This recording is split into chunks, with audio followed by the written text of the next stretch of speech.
city. Gonna play our guitars and sing you a country song. We'll all be flying higher than a jetliner.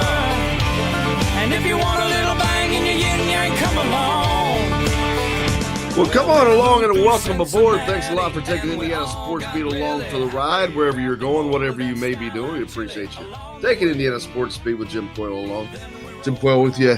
As always, hope your day's off to a good start. Jake's behind the wheel, keeping everything on track. Hopefully we can get you past hump day. Have to get you trained, Jake. Justin would always say, hump day. He was into that commercial, though. Yeah. Midway part of the week. Not your deal. Not really. Today's All-Star Day.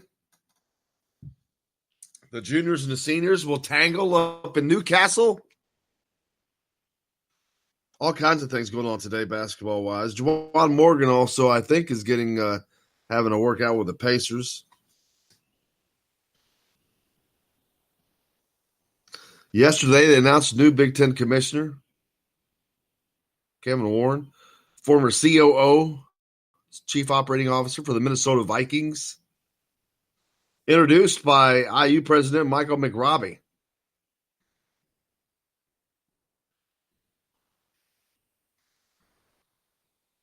McRobbie had to be reminded what the Big Ten athletics were.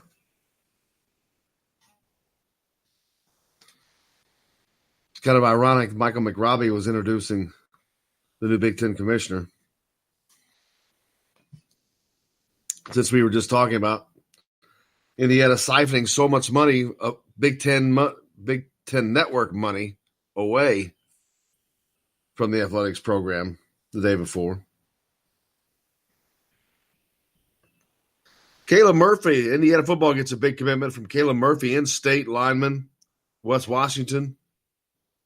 Same day that he's offered. Did you say West Washington? Yes, sir. Dub. In Washington County? That's awesome. Dub. Yeah. Campbellsburg. But I noticed in the story that I saw it was Campbellsburg. Yeah, anytime anything gets written up from this area, it always gets spelled wrong. Pekin is always spelled Perkin. Yeah, I used to compete in rodeos, and they would always do that from Perkins, Indiana. I'm like, there's no R.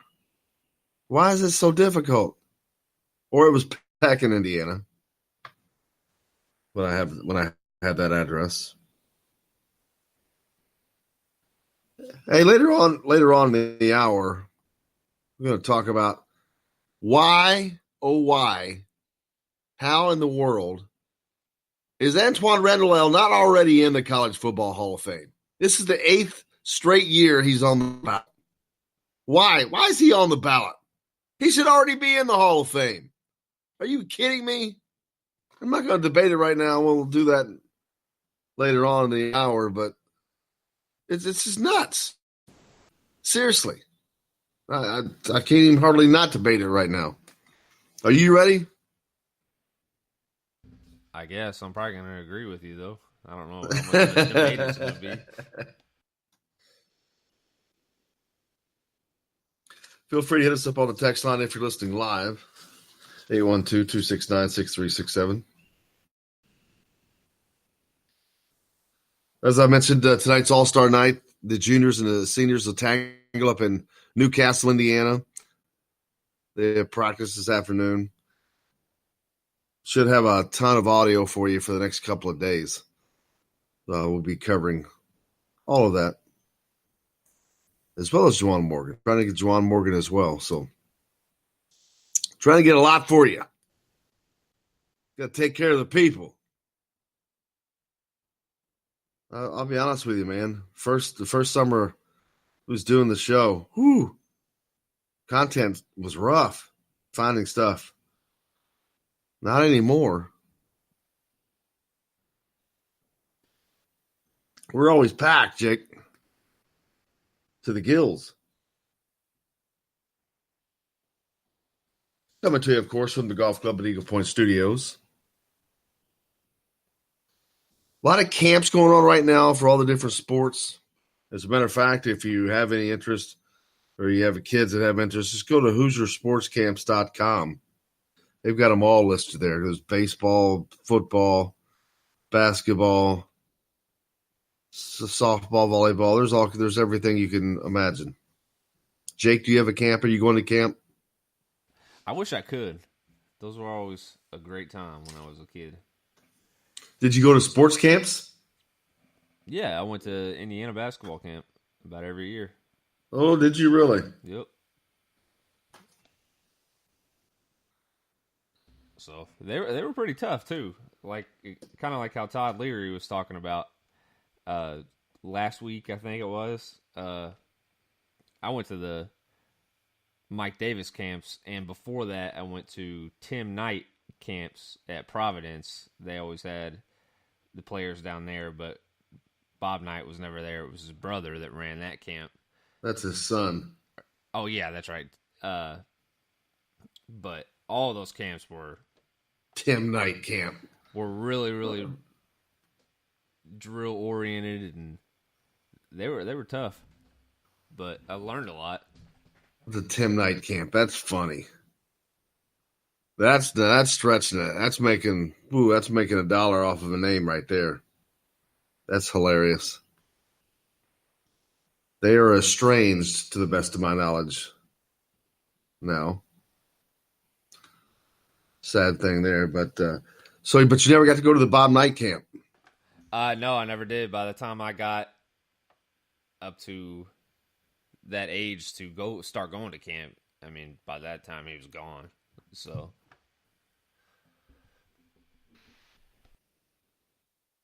I never went to a single sports camp.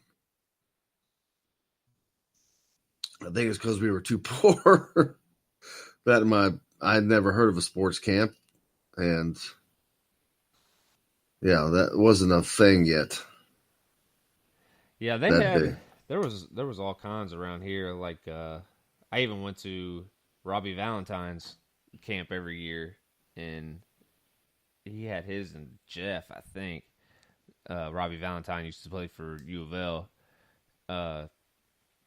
And that one was more so, let's have fun and go play pickup games and stuff. And it was because that was my only experience before going to Indiana camp of what a camp is, and it was a completely different world. Because the Indiana camp, you stayed on campus, you woke up at like 6 a.m.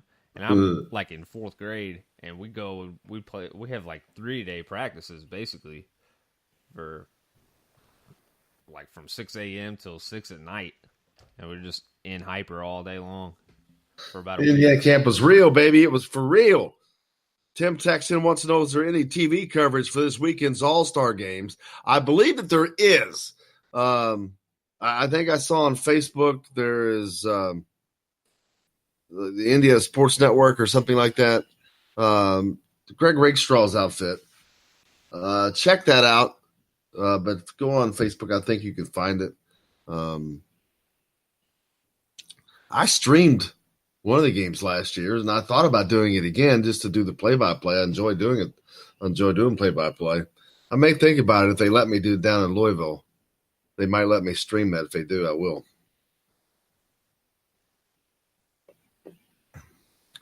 So, but that's to answer your question there.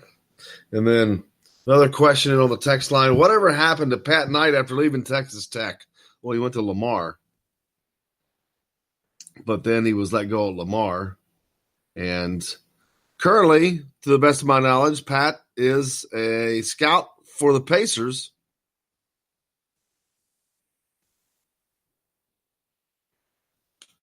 Residing out west. But, to the best of my knowledge, Pat Knight is a scout for the Pacers. To answer that question as well. What do you think of that? Be a good gig. It's a good gig if you can get it. That's certainly true. Mentioned we'll talk to Matt Weaver today from Peaks.com. Perfect timing as Indiana gets a commitment, their 5th of the season. Caleb Murphy from Dub. Well, they hate that. West Washington, down in Campbellsburg. He's an in-state lineman. Commits on the same day he's offered. Knows what he wants. 6'5", 250-pounder. That's a good specimen to start with. They'll get him up to about 300 a couple years. Murphy is the 5th commitment for the Hoosiers in the 2020 cycle. He's the 4th from in-state. He told Peaks.com, I spent most of my life an hour south of Bloomington, and I've always watched IU football games, and every time I got a chance to go up to Bloomington, I loved the culture of the team, loved the coaches. I wanted to be a media major, and they have a great media school. It was a fit for me, and it was school I always wanted to go to. I knew when they pulled the trigger, I was going to commit. Murphy camped in Bloomington on this past Saturday.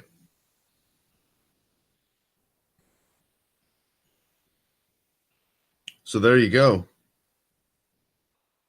Camping and scholarship season. Colliding.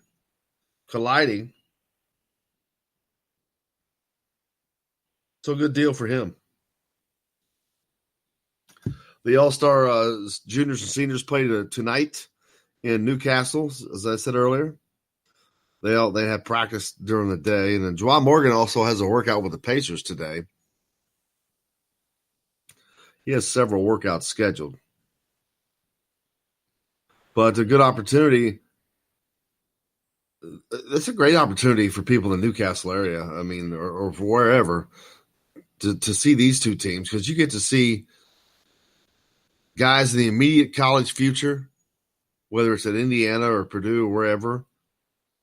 But if you're an IU fan, there you go, man. You've got a bunch of commitments and not a bunch of commitments. You have a couple of commitments, but a bunch of offers playing in that game. So a bulk of the IU future could be in that game alone. And a great place to watch a basketball game at the Newcastle Fieldhouse, next door to the Indiana Basketball Hall of Fame. It'd be interesting. I love watching these two teams play because, the juniors got to have a chip on their shoulder playing the older dudes. You beat them, you've done something. You've gotten it done. Hey, we've got a lot coming up on the show today. Besides Matt Weaver from Peaks.com, we'll talk about Caleb Murphy, the new commitment. But also on the program, Mr. Von Bennekom, news coach for Indiana women's soccer, Erwin Von Bennekom. So, plenty to get to. Hope you're ready for it. Coming to you from the Golf Club at Eagle Point Studios. More on Indiana Sports Beat right after this. Oh, don't mess around right long, you know. Now wag your tail. Oh, get it. Hello, everybody. Jim Coyle from Indiana Sports Beat. When I'm not covering the Hoosiers, you can find me at Bubba's 33 in Clarksville, located on the northeast corner of I-65 at Veterans Parkway. Bubba's 33 has hand-tossed pizzas, bold burgers, and ice-cold beer from a select list of local craft brewers. An incredible food selection, all made fresh daily. Whether you're meeting the team for that post-win meal in the family dining area or meeting friends for happy hour to watch the game on one of Bubba's 50 TVs. Bubba's 33 in Clarksville. pizza, burgers, beer. We all want a winning smile for those championship photos, and that's exactly what you will get at Reynolds Family Dentistry in Sellersburg. Reynolds Family Dentistry has been serving the dental needs of Hoosier families for over 30 years. Let Doctors Roger and Jay Reynolds take care of your family. Just off of I-65 at 809 South Indiana Avenue in Sellersburg. Call 812-246-3368. That's Reynolds Family Dentistry, 812-246-3368.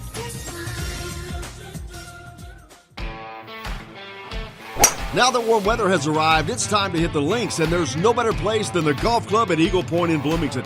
Voted best golf course by the readers of the Bloomington Herald-Times, the golf club at Eagle Point is under new ownership, has new fairways and bunkers, and it's open to the public. When the round's over, there's cold beer and a full menu at the Eagle Point Pub and Bistro. Call 812-824-1100 to make a tee time. That's 812-824-1100. The golf club at Eagle Point in Bloomington. This is AJ Moye. This is Dan Dockett. Hey, this is Michael Lewis, former Indiana basketball player. This is Indiana football coach Tom Allen. This is Jim Coyle with the Indiana Sports Beat. You can always like and follow us on Facebook. Always follow the show rebroadcast on iTunes, Google Play, iHeartRadio, Spotify. TheDailyHoosier.com is a great place to sign up for each and every day. Or, of course, on 97.7 The Ref in Evansville. For the best recycling and waste removal service, turn to the area's leader, Sweetland Waste Removal and Recycling, a homegrown company serving southern Indiana since 1995. Sweetland Waste Removal and Recycling serves Floyd, Clark, Harrison, and Washington counties. For excellent service and peace of mind, call Sweetland Waste Removal and Recycling today at 812-944-5642. That's 812-944-5642. Keep life sweet with Sweetland Waste Removal and Recycling. All across the country, people are coming together to speed up what we can learn about health. The All of Us Research Program is calling on 1 million people to join us as we try to change the future of health. For your family, for future generations, for all of us. Visit joinallofus.org and find out how you can become one in a million. All right, crew, let's get her dug. Honey, you want to give me a hand? I'm planting that tree, remember? No matter how large or small your digging project may be, no matter how urban or rural, you must always call 811 before any digging project. 811 is our national one-call number, alerting your local utility companies to come out and mark any lines they have near your dig site. You must call 811 at least 2 to 3 business days before any digging project, so you can avoid hitting our essential buried utilities. This includes natural gas and petroleum pipelines, electric, communication cables, and water and sewer lines. So before you do this or this, make sure you do this. For digging projects big or small, make the call to 811. Brought to you by Common Ground Alliance. This is former Indiana basketball player Brian Evans, and you're listening to Indiana Sports Beat with Jim Coyle.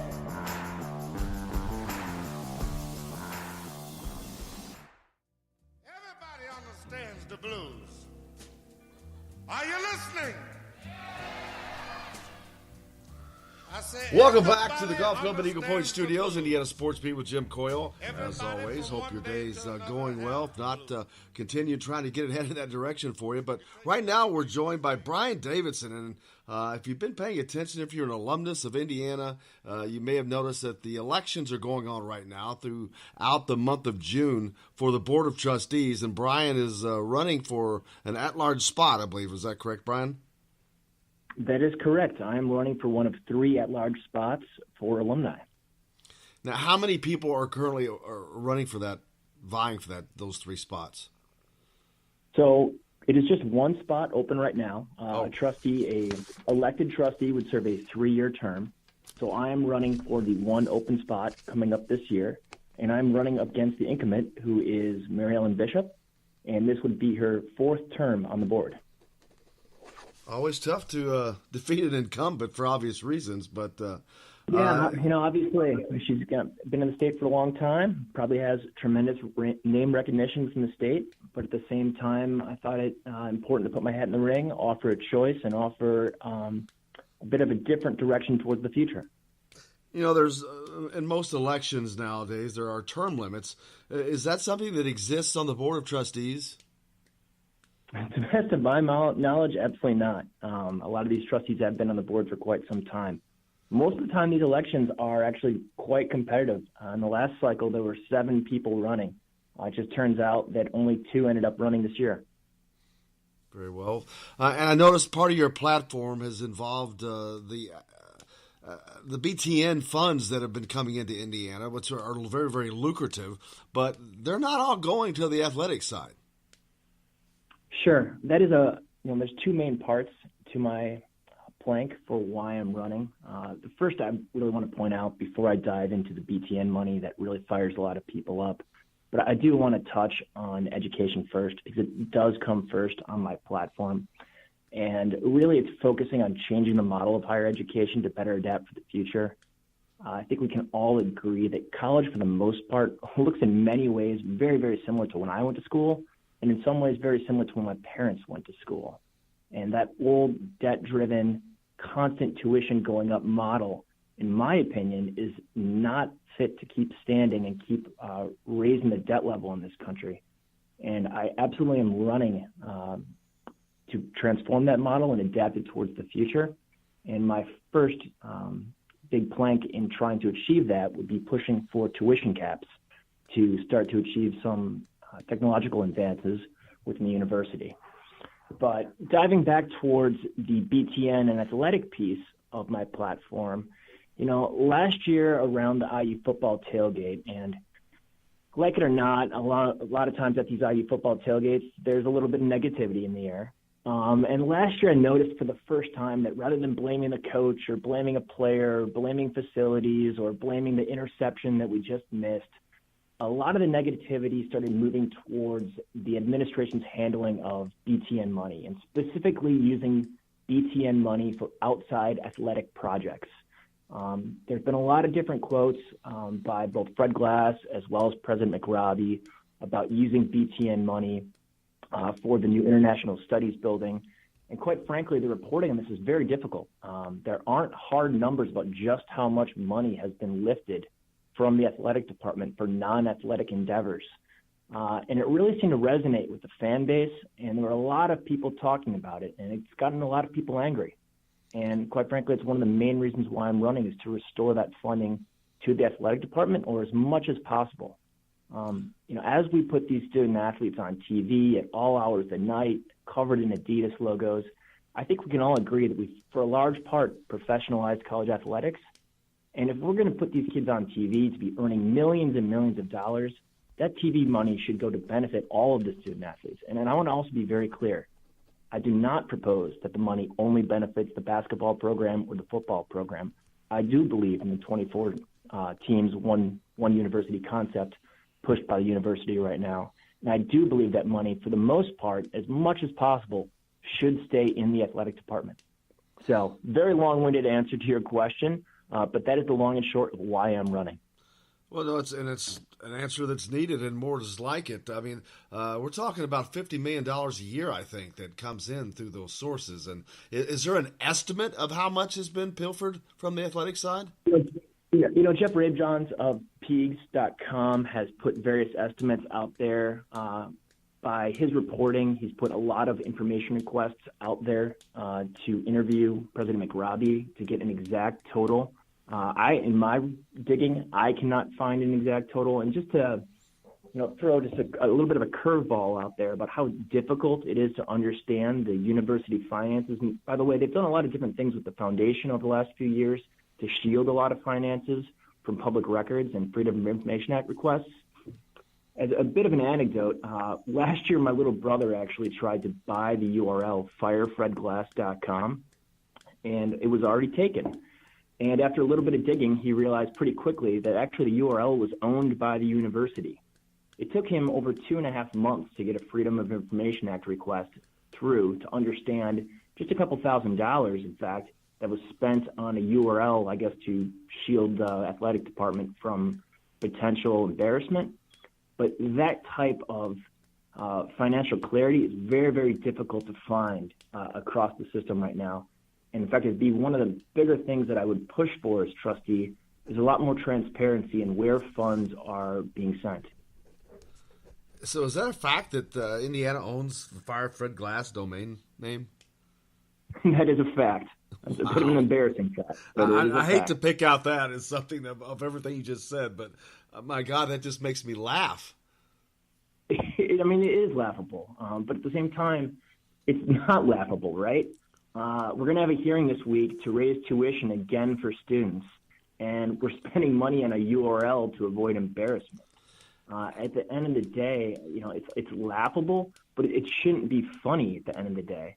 This is, our university that a lot of people care deeply about. And, at the end of the day, the trustees are the guardian of that university and how that funding is being spent. And that is one of the main reasons I'm running. Talking with Brian Davison, he's running for Indiana University Board of Trustees, an election that's going on all the month of June. All of alumni that degreed alumni are eligible to vote in this. I have voted in the election myself. Across all campuses. So, and we talk about the 24 sports one university, whatever.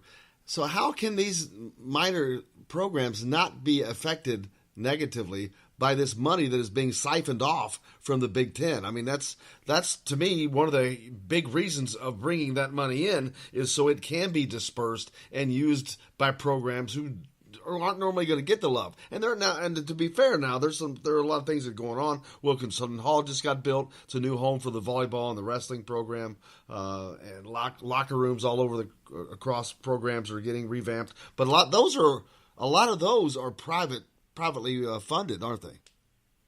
That's 100% correct. The contrarian view would say that these athletes owe it back to the university. And in my opinion, we owe it to these athletes across all sports, right?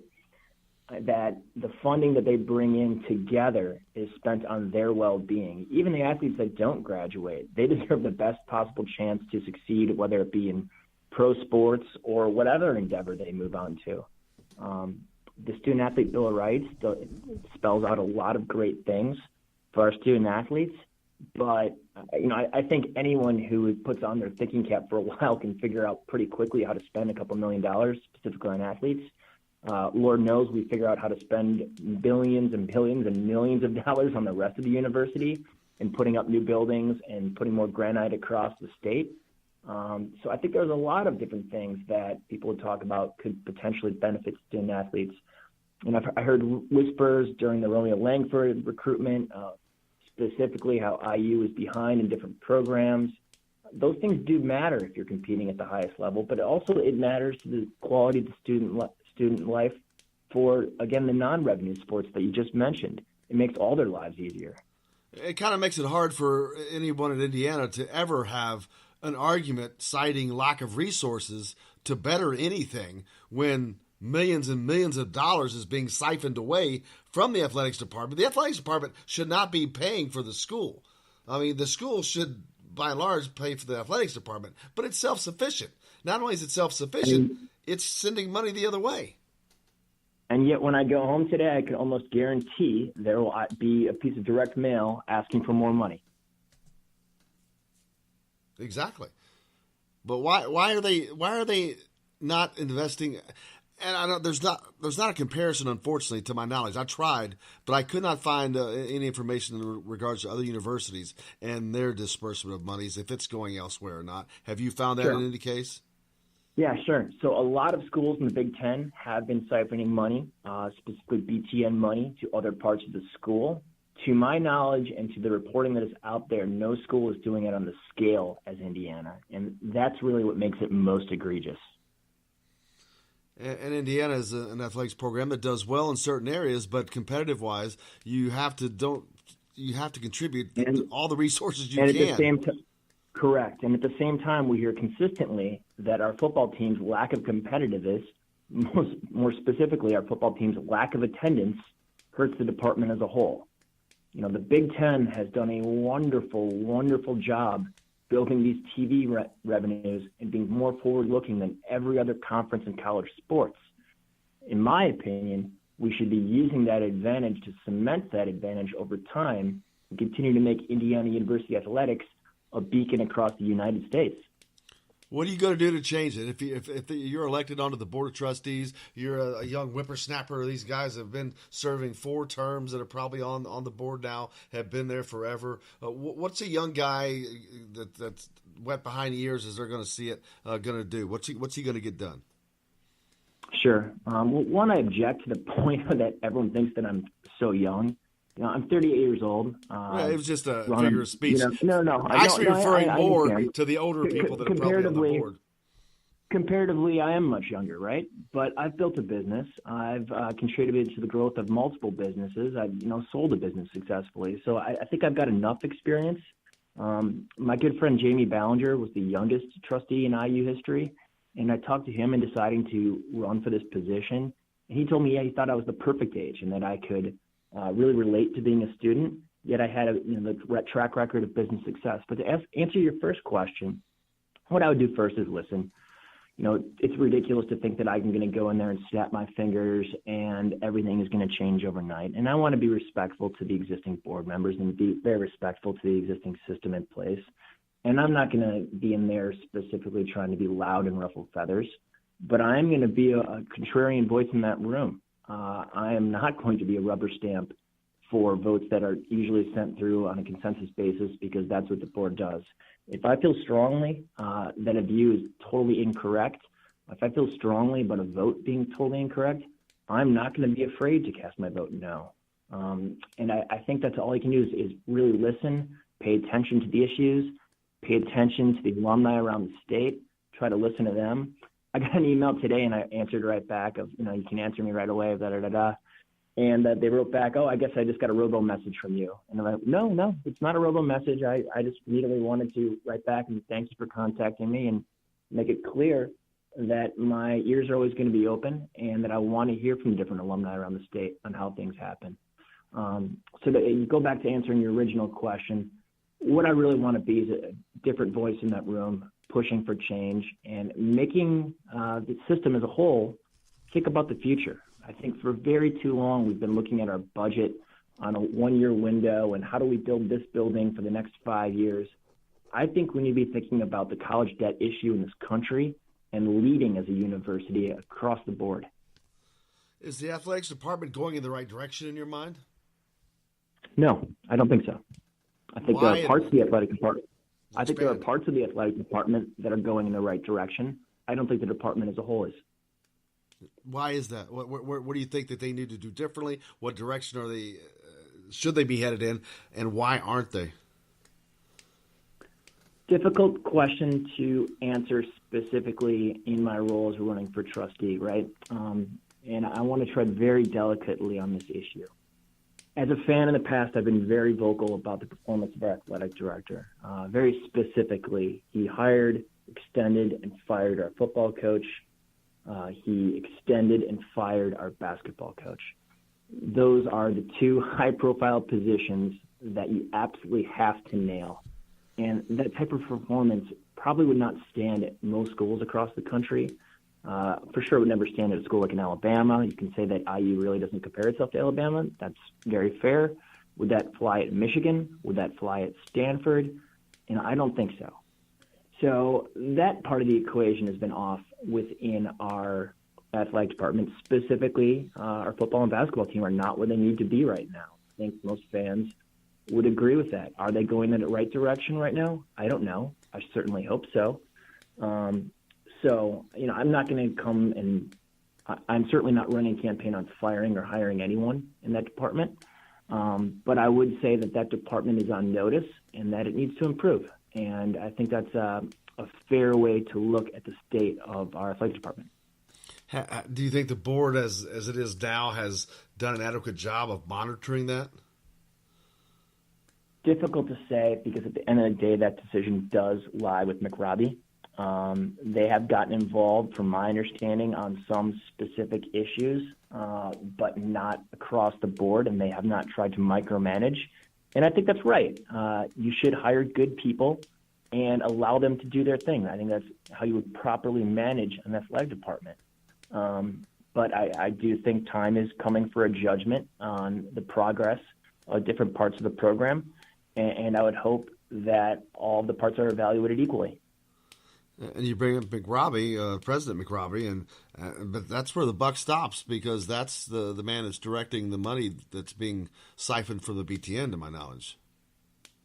Correct, which is actually one of the main reasons why I'm really excited about the possibility of getting elected, affecting change. President McRobbie's contract is coming up. He is facing mandatory retirement unless the board lifts that age cap. And one way or another, we're going to be moving on from President McRobbie. It would appear in the very near future. And the selection of his successor is going to, in many ways, shape the future of not just the athletic department, but the system as a whole. And that really excites me as an opportunity to spur some change in the system. Brian, I can't thank you enough, man. I appreciate you and wish you good luck. I really appreciate being on. Real quickly, people have been asking me how they can help. It's really simple. Vote. Only about 14,000 people voted in the last election. In my opinion, we can double and triple that number this term. So I'd encourage you to get out and vote. Tell your friends, family, coworkers to also get out there and vote. Tell people that aren't even involved much in this sort of discussion on a normal basis to get out there and vote. If you disagree with me, get out there and vote. I would encourage participation. There it is. Brian Davidson, I can't thank you enough, man, and we'll keep pace and see what's going on with the election. All right. Thanks a lot. Thank you. Have a good rest of your day. Hey, we've got more coming up here on the Indiana Sports Beat with Jim Coyle, coming to you from the Golf Club at Eagle Point Studios. Mike Schumann joins us next. Stay tuned. We're back right after this. Didn't think I'd make it to 22 years old. There must be someone up above. Hello, everybody. Jim Coyle from Indiana Sports Beat. When I'm not covering the Hoosiers, you can find me at Bubba's 33 in Clarksville, located on the northeast corner of I-65 at Veterans Parkway. Bubba's 33 has hand-tossed pizzas, bold burgers, and ice-cold beer from a select list of local craft brewers.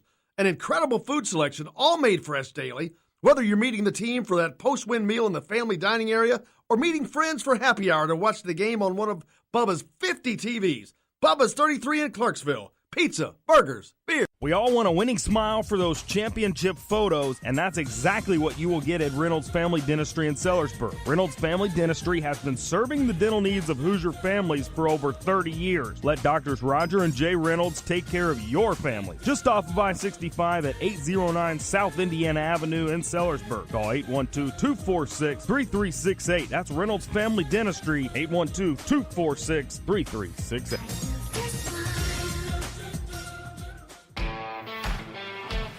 Now that warm weather has arrived, it's time to hit the links, and there's no better place than the Golf Club at Eagle Point in Bloomington.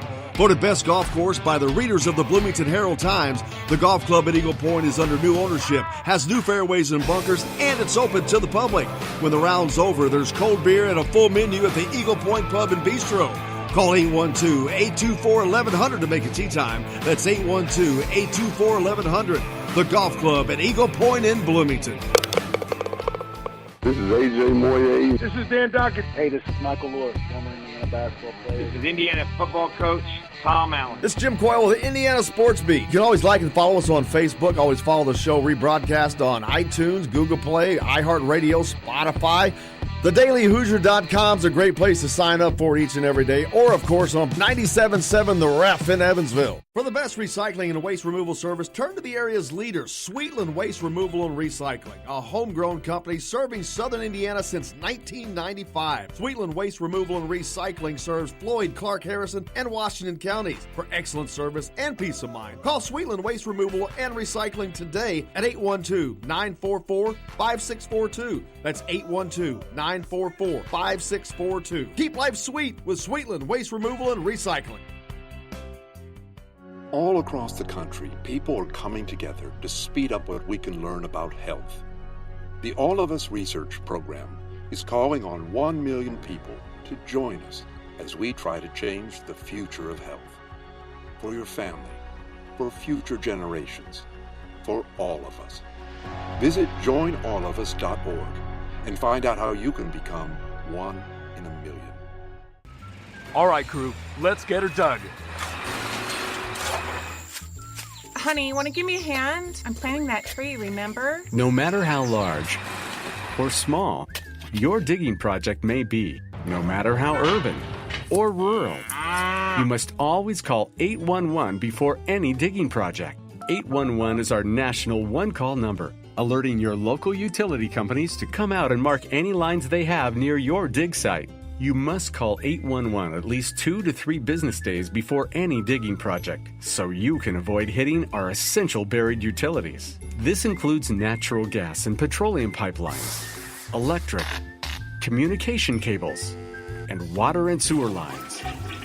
So before you do this or this, make sure you do this. For digging projects big or small, make the call to 811. Brought to you by Common Ground Alliance.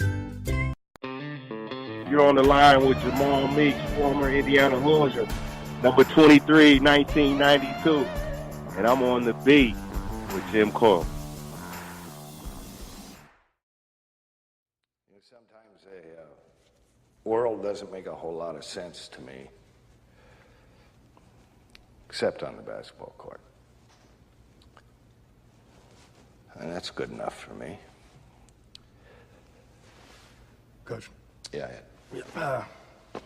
I got to ask this question or I wouldn't be doing my job. Would you care to comment on the rumor that you arranged for an automobile to be purchased for Neon Badeau?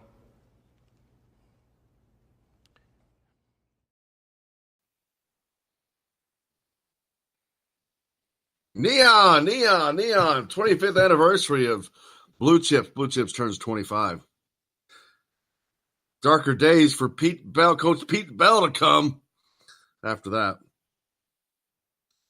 Man, that was a great movie. I'm shocked to find out that Jake has not seen Blue Chips.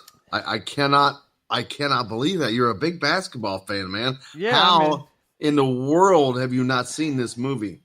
It just came out before my time. I Yeah, but didn't even dude, know about it until about probably let me 5 ask you, years ago. And then have you seen Hoosiers? yeah, I've seen Hoosiers, and Hoosiers came out 6 years before this movie did. Yeah, I mean, I've seen Hoosiers.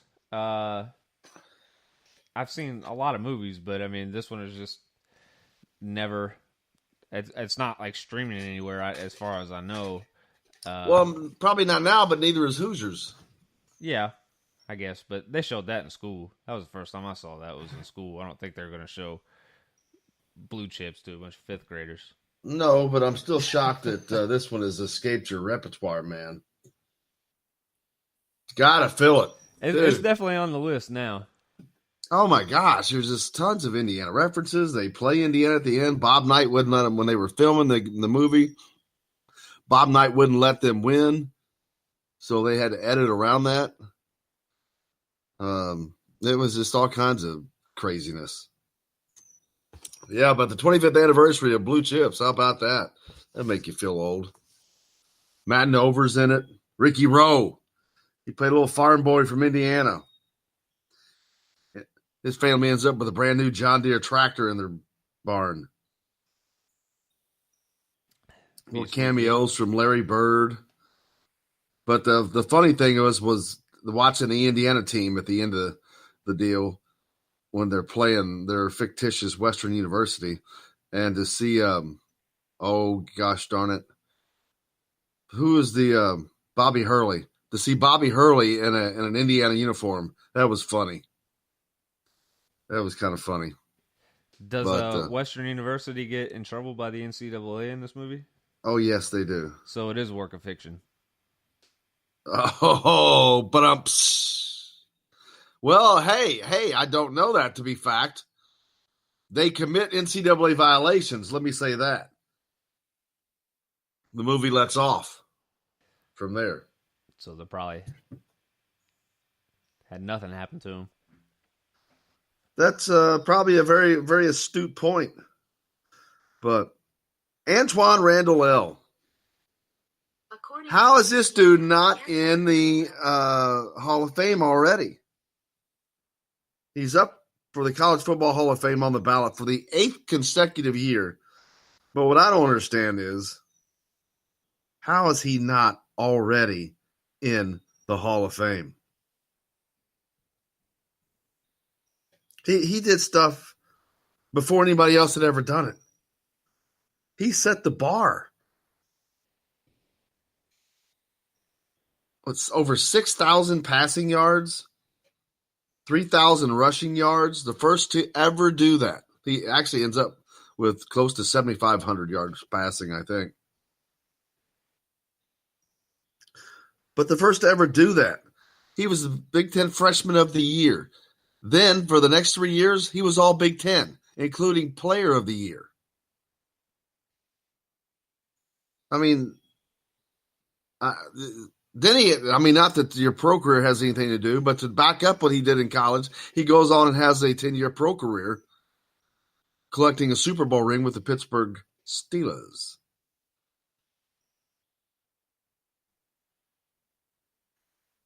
But I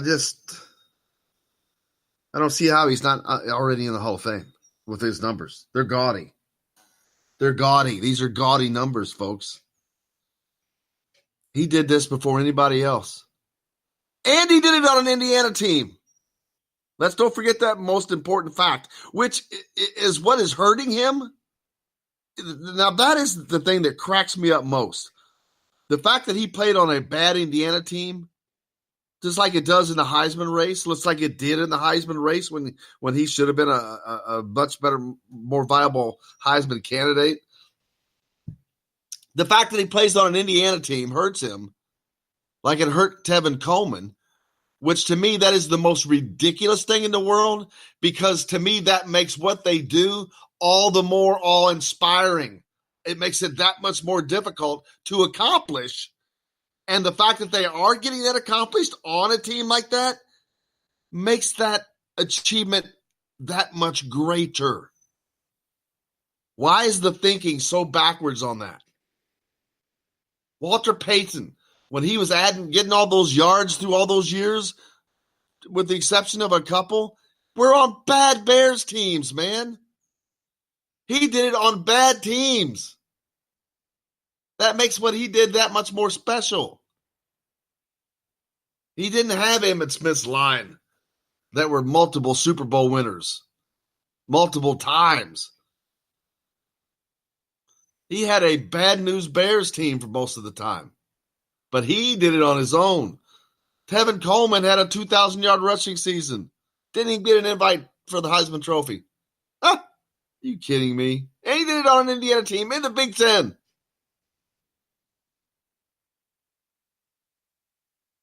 So, is not already in the Hall of Fame. You're telling me those all Hall of Fame achievements and Hall of Fame numbers? Get out of here with that.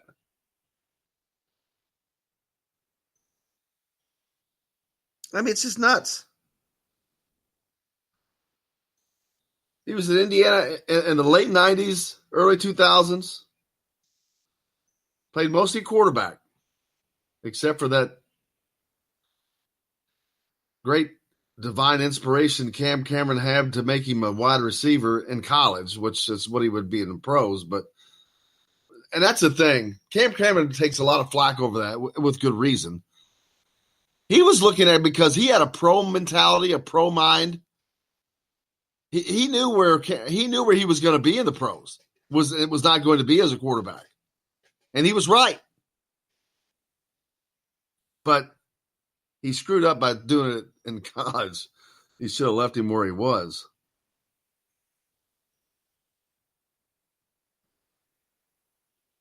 In his first game ever, he completed 22 of 29 passes for 385 yards, 3 touchdowns, no interceptions, and rushed for 82 yards on 23 carries for 3 touchdowns. That was just his first game.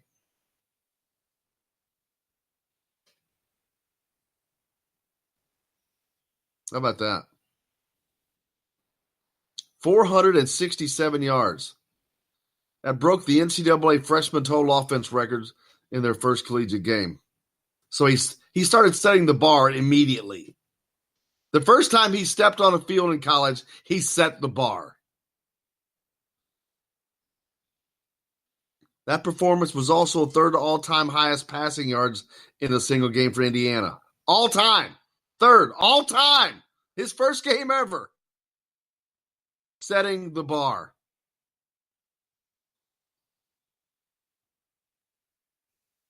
Big Ten Co-Player of the Week. First time he ever played in college.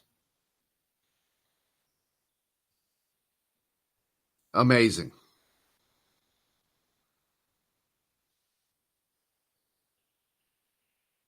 That same year, they beat Iowa on a last-second touchdown by Randall L. A year after losing 62-0 to Iowa. That's the impact he had. But I said he would go on to become Big Ten Freshman of the Year. And then for the next 3 years after that was all Big Ten, including becoming Player of the Year. He was, while at Indiana, he became the first player in Division I history to pass for 40 career touchdowns and to score 40 career touchdowns. The first ever. First to 600 yards passing, 6,000 yards passing rather, and 3,000 yards rushing. He has well over 70, or it says 7,500 yards passing, I think.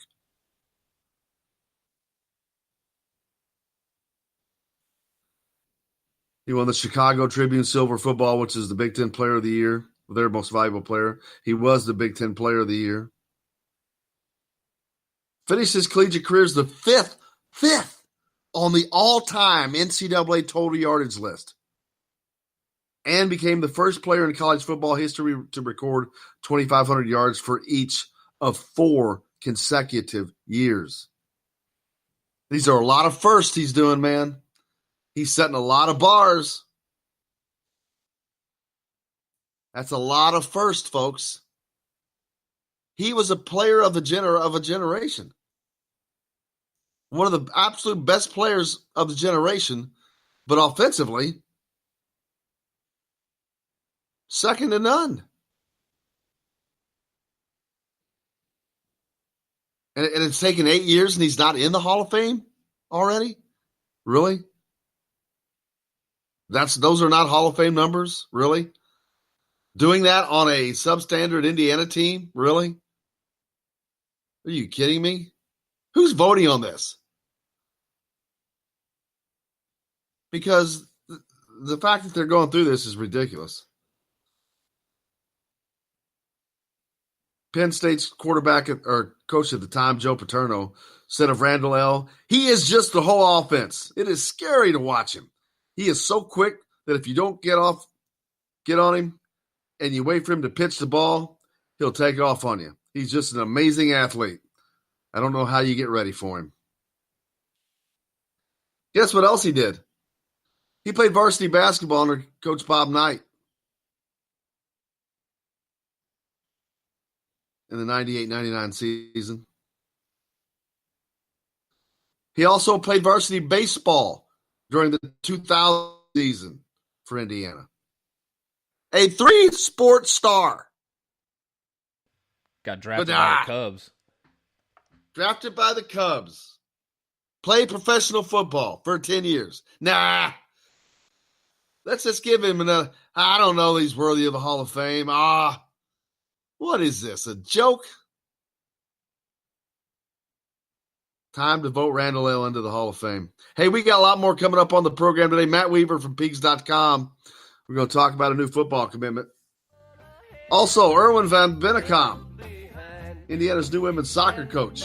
All that and more coming up. Stay tuned. Indiana Sports Beat with Jim Coyle. Back with more from the Golf Club at Eagle Point Studios right after this.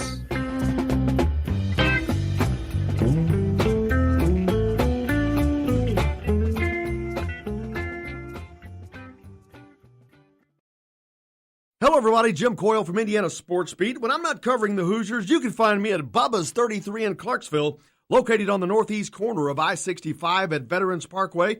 Bubba's 33 has hand-tossed pizzas, bold burgers, and ice-cold beer from a select list of local craft brewers.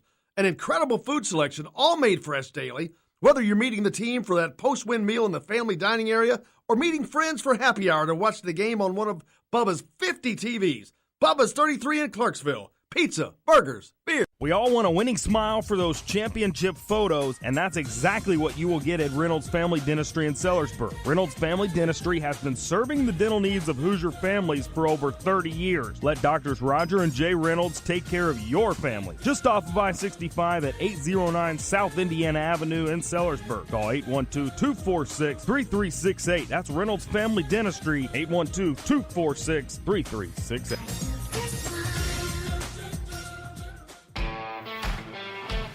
Now that warm weather has arrived, it's time to hit the links, and there's no better place than the golf club at Eagle Point in Bloomington. Voted best golf course by the readers of the Bloomington Herald-Times, the golf club at Eagle Point is under new ownership, has new fairways and bunkers, and it's open to the public. When the round's over, there's cold beer and a full menu at the Eagle Point Pub and Bistro. Call 812-824-1100 to make a tee time. That's 812-824-1100. The golf club at Eagle Point in Bloomington.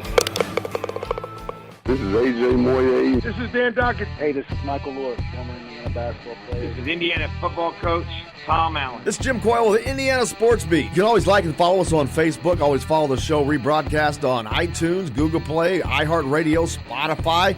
TheDailyHoosier.com is a great place to sign up for each and every day, or, of course, on 97.7 The Ref in Evansville. For the best recycling and waste removal service, turn to the area's leader, Sweetland Waste Removal and Recycling, a homegrown company serving southern Indiana since 1995. Sweetland Waste Removal and Recycling serves Floyd, Clark, Harrison, and Washington counties. For excellent service and peace of mind, call Sweetland Waste Removal and Recycling today at 812-944-5642. That's 812-944-5642. Keep life sweet with Sweetland Waste Removal and Recycling. All across the country, people are coming together to speed up what we can learn about health. The All of Us Research Program is calling on 1 million people to join us as we try to change the future of health. For your family, for future generations, for all of us. Visit joinallofus.org and find out how you can become one in a million. All right, crew, let's get her dug. Honey, want to give me a hand? I'm planting that tree, remember? No matter how large or small your digging project may be, no matter how urban or rural, you must always call 811 before any digging project. 811 is our national one-call number, alerting your local utility companies to come out and mark any lines they have near your dig site. You must call 811 at least 2 to 3 business days before any digging project, so you can avoid hitting our essential buried utilities. This includes natural gas and petroleum pipelines, electric, communication cables, and water and sewer lines. So before you do this or this, make sure you do this. For digging projects big or small, make the call to 811. Brought to you by Common Ground Alliance. Hey, it's Michael Lewis, former Indiana University player and current UCLA assistant basketball coach, and you're listening to Indiana Sports Beat. This hour is brought to you by Sweetland Waste and Removal Service, a homegrown company serving southern Indiana since 1995.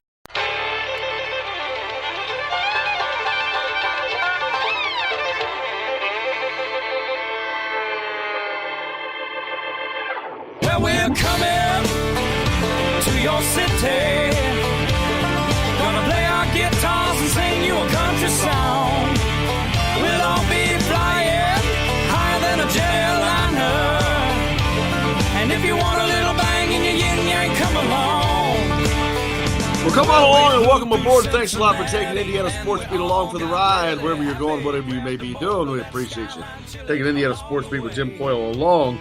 Hope your day's off to a good start as we've hit the midway point, hump day. Jake's at the wheel, keeping us on the track, coming to you, of course, from the Golf Club at Eagle Point Studios.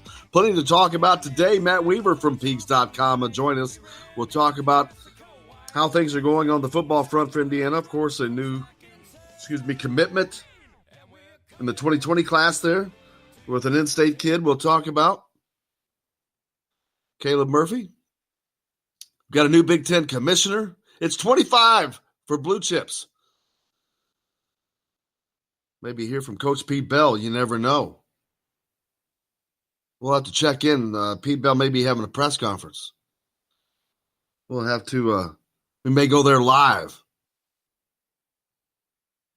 Be ready, Jake. We may go live to Pete Bell. If you get the signal that press conference is on, man, just break into it. Don't hesitate. I've been talking about Antwaan Randle El. Why is this dude not in the freaking Hall of Fame, man? College Hall of Fame. Are you kidding me? Is a press conference going? I can hear you. And but anyway, Antwaan Randle El, how's this dude not in the Hall of Fame, man? He's got the most ridiculously gaudy numbers collegiately. All the things that he was the first to do, it's crazy. 8 years now he's been on the ballot, which means 8 years that 7 years he hasn't gotten in. All right, I get it the first year. You don't want to do that. You want to reserve that for the greats of the great. He's pretty daggone good, man. Pretty good. The numbers he put up are staggering. He was a one-man wrecking crew. And he did it on an Indiana team that was not very good. So that makes what he did that much more remarkable. Talk to Matt Weaver about this. It drives me nuts when the team that they play for is held against them when it should be held up for them. It's All-Star Day. The seniors and the juniors will be tangling tonight up in Newcastle, Indiana.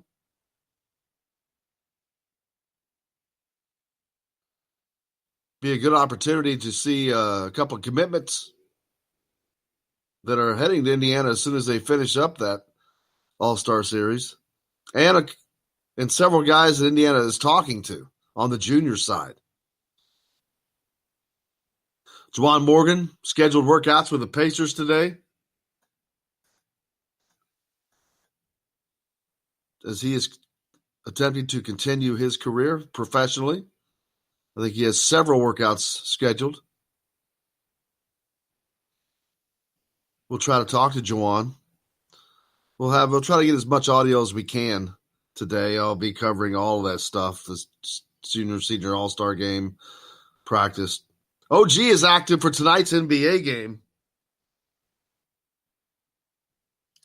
as the Golden State Warriors and the Toronto Raptors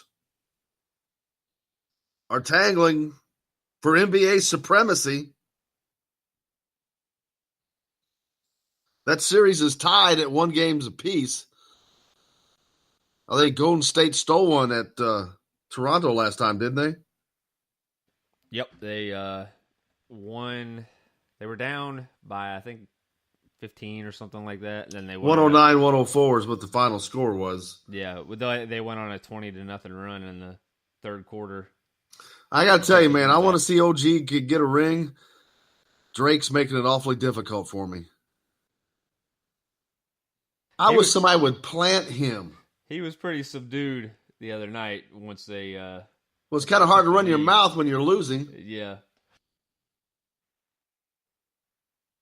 I mean, I don't think that those people realize that athletes do get keyed up. And if they get keyed up, if you piss a Reggie Miller off, could be bad for you. May not go as you'd like it to go. Ask Spike Lee how that goes. But OG is active. No idea if you'll see him or not. We've seen him taking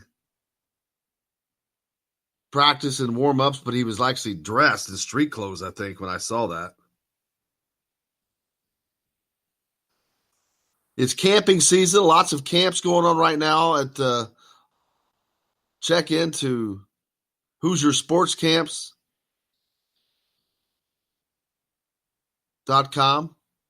They've got them all listed. Basketball, football, baseball, golf, volleyball, softball, bocce ball, gopher ball, billiards ball, the fraternity ball, LeVar ball. Ooh. Oh, that sure does end the conversation. Man, one of my least favorite topics. Don't hear it's not even a topic. He's not even a topic. Don't really hear much from him anymore. There's a reason. Blue Chips turns 25, man. Coach Pete Bell. Neon Boudreaux. Ricky Rowe. Can't remember Penny Hardaway's name. He didn't want anything. Is there a press conference going on? Are they happy? When there's some of the other kids, what'd we give them? What, cars? Tractors? Give a kid a tractor? Another kid we gave a house? Didn't we give him a house? You know, bags of cash? I don't know what we gave these kids. You know, they asked for things, we gave it to them. I mean, you guys asked me to win, and I gave that to you. Right?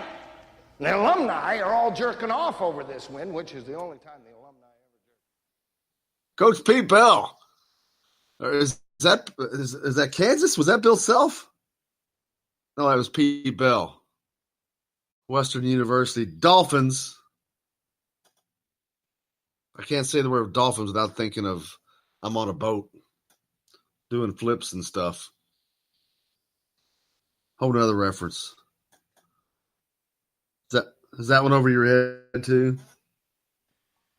No, that was I was very much in high school whenever that came around, so I heard it everywhere.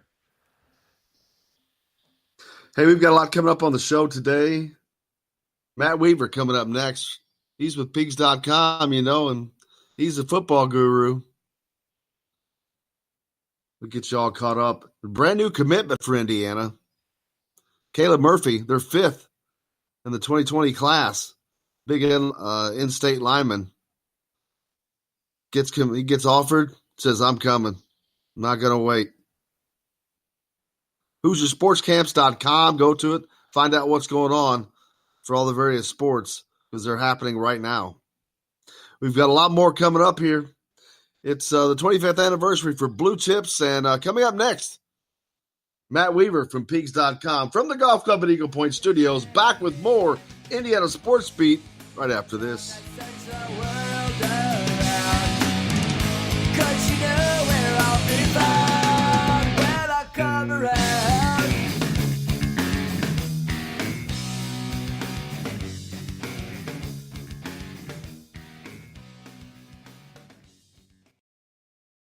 Hello, everybody. Jim Coyle from Indiana Sports Beat. When I'm not covering the Hoosiers, you can find me at Bubba's 33 in Clarksville, located on the northeast corner of I-65 at Veterans Parkway.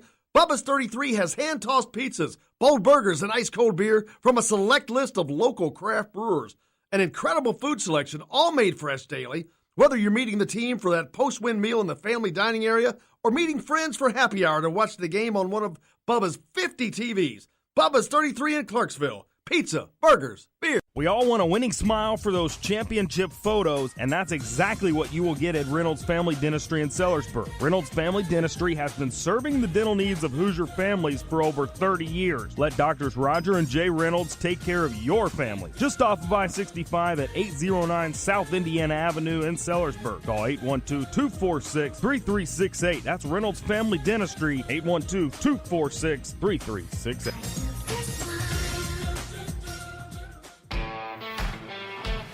Now that warm weather has arrived, it's time to hit the links, and there's no better place than the golf club at Eagle Point in Bloomington.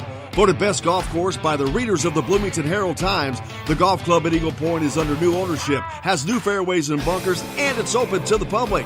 When the round's over, there's cold beer and a full menu at the Eagle Point Pub and Bistro. Call 812-824-1100 to make a tee time. That's 812-824-1100. The golf club at Eagle Point in Bloomington. This is AJ Moye. This is Dan Dockett. Hey, this is Michael Lewis, former Indiana basketball player. This is Indiana football coach Tom Allen. This is Jim Coyle with the Indiana Sports Beat. You can always like and follow us on Facebook. Always follow the show rebroadcast on iTunes, Google Play, iHeartRadio, Spotify. TheDailyHoosier.com is a great place to sign up for each and every day, or, of course, on 97.7 The Ref in Evansville. For the best recycling and waste removal service, turn to the area's leader, Sweetland Waste Removal and Recycling, a homegrown company serving southern Indiana since 1995. Sweetland Waste Removal and Recycling serves Floyd, Clark, Harrison, and Washington counties. For excellent service and peace of mind, call Sweetland Waste Removal and Recycling today at 812-944-5642. That's 812-944-5642. Keep life sweet with Sweetland Waste Removal and Recycling. All across the country, people are coming together to speed up what we can learn about health. The All of Us Research Program is calling on 1 million people to join us as we try to change the future of health. For your family, for future generations, for all of us. Visit joinallofus.org and find out how you can become one in a million. All right, crew, let's get her dug. Honey, want to give me a hand? I'm planting that tree, remember? No matter how large or small your digging project may be, no matter how urban or rural, you must always call 811 before any digging project. 811 is our national one-call number, alerting your local utility companies to come out and mark any lines they have near your dig site. You must call 811 at least 2 to 3 business days before any digging project, so you can avoid hitting our essential buried utilities. This includes natural gas and petroleum pipelines, electric, communication cables, and water and sewer lines. So before you do this or this, make sure you do this. For digging projects big or small, make the call to 811. Brought to you by Common Ground Alliance. This is former Indiana basketball player Brian Evans, and you're listening to Indiana Sports Beat with Jim Coyle.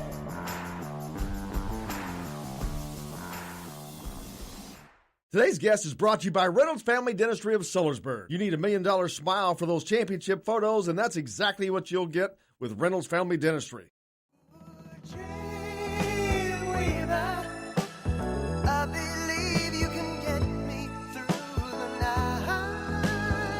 You hear it, you know it. Means one thing. Our good friend Matt Weaver from Pigs.com joins us. Matthew, how are you, sir? I'm doing okay. How are you guys doing? Can't complain, man. Did you have a good weekend? Yeah, not too bad. Just watching the little one play with some Little League baseball. It's that time of year for certain, but it's also camping season too. As all the sports camps are underway. Indiana football camp is underway. I know they had their first one on June 1st. As that will go on throughout the month of several different facets of that camp coming up, but definitely underway. Yeah, they had they call it their mega camp, and basically what that is, they invite several schools in, and there was 4 or 5, I think, Mid-American Conference teams, MAC teams, and then basically a bunch of like D2, D3 type schools in Indiana and the Midwest, and there's a lot of guys there. I mean, I think they had over 200 campers, and the majority of them are not Big Ten level guys, but there are guys there obviously that they're looking at, and they there was one that they from a small school just south of Bloomington and West Washington High School in Campbellsburg, Indiana, and Caleb Murphy, who they offered last night, and he committed to Coach Allen. So that's what you were looking for in the camp, a guy that you've been kind of watching. You want to see him in person with your own eyes and work him out. He impressed him and did what he had to do, and now he's a member of the 2020 class. Yeah, I noticed one of the things they talked about is Coach was talking about his character. I mean, that played in as big a part of anything of his recruitment. And one of the things that you notice, and I don't want to jinx anybody, but there's not a lot of problems coming out of this football program as far as getting in trouble and all that. Man, they've done a pretty daggone good job at that. Yeah, and I mean, and it's sometimes there's you can do the best job you can, and sometimes things happen. But because you're dealing with young people, and sometimes they make poor decisions, and that's how that is for all of us when we were that age.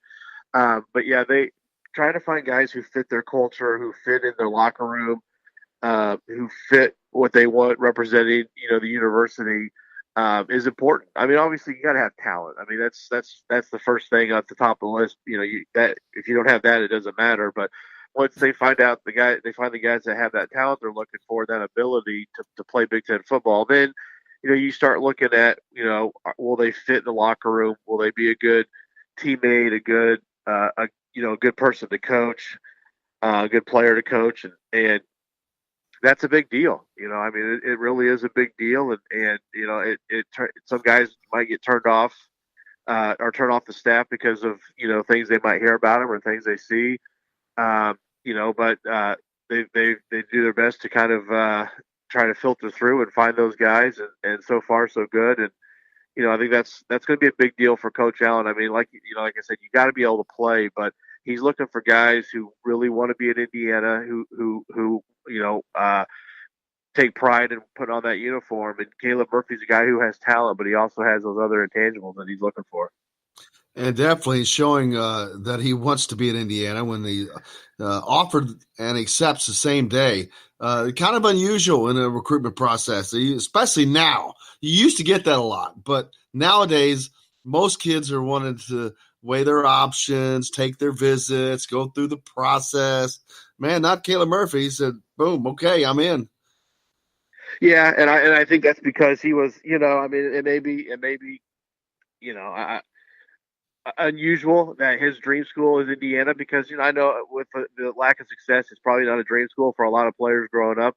But for him, a small town kid, not too far from Bloomington, Southern Indiana, this is where he wanted to go, and he worked hard to get that offer. Like I said, he did a great job at camp and impressed the coaches. And I think once they told him they wanted to take him, he didn't need anything else. He was ready to go, and I think for coaches that'd probably be the way you'd like to do it. Once you tell a guy that you want him to come, he's ready to come. But like you said, it is rare. That doesn't normally happen. Guys kind of maybe try to drag it out a little bit to make it a little more drama. But Caleb knew what he wanted, and once he got that offer, that was it. That's got to be that's a peace of mind, some peace of mind for coaches when they do that. So, but anything else coming out of the camp thus far? I know it's very, very, very early, but anybody else that offers may have come out, or this particular guys they may have seen that they weren't aware of. Well, probably not too many guys they weren't aware of. I mean, I put a story up yesterday on James Bomba, who's he's a Bloomington South. And the Bomba name is synonymous with Indiana. His grandfather, Brad Bomba, played football at IU and was the basketball team doctor for many, many years when Bobby Knight was the coach. His father, Matt Bomba, is actually somebody I knew real well when I was at IU, when I was working for the football program. He was the strength and conditioning coach, and he played at Indiana before that. Had a little short stint in the NFL for a couple of years. Great guy. Matt Bomba was always one of my favorite guys, and now his son is a high school prospect, big tight end, 6'6", 230, and he could be a guy that gets an offer. I know that they had some of the 21 quarterbacks in, Ben Easters from Brownsburg and Max Grimes from Lafayette Jeff. Those are two of the top guys in the state. As far as I know, they did not offer either, but what they'll do is as soon as that camp was over, they headed out on the road. The staff is actually at other camps. I think some of them are up at a camp in Illinois and some are at a camp in Georgia.